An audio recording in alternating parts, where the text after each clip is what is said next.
Meanwhile, Malacanang's statement followed the reported growing support in the lower house for the move to amend 5 economic provisions in the Constitution. Freddy Abando filed this report. The debate to amend the Constitution is gaining ground. No less than Speaker Feliciano Belmonte is spearheading the move by introducing a resolution to amend economic provisions of the 1987 Charter. The President rejected the proposal in the 15th Congress. Close political allies are sure his position will not change. Hindi niya gugustuhin yan kasi yun yung nang ginawa sa ligang batas na ginawa ng panahon ng nanay niya, no?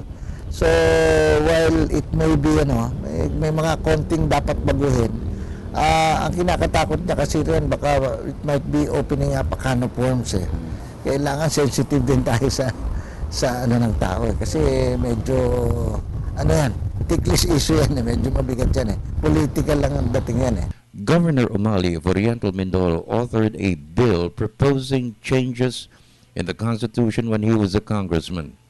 He supports the crusade of Speaker Belmonte, who is pushing for a constituent assembly. Umali favors a constitutional convention.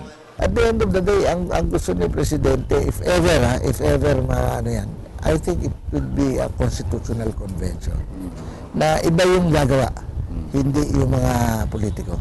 Amending the charter never made it since 1995, especially if the debate focused on changing the country's form of government from presidential to parliamentary.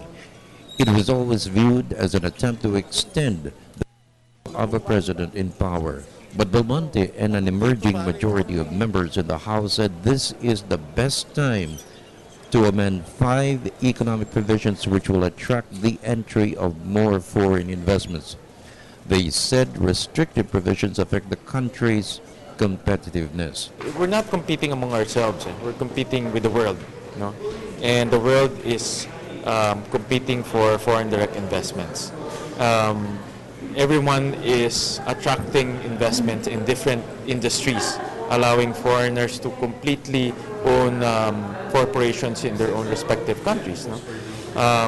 You have to look at this. Time and time again ho kasi, sinasabi na ng maraming mga experts na marami ho tayong institutional weaknesses na dapat matugunan doon sa pag-amyenda ng mga economic provisions ng ating Constitution. For the People's Television Network, this is Freddy Abando reporting.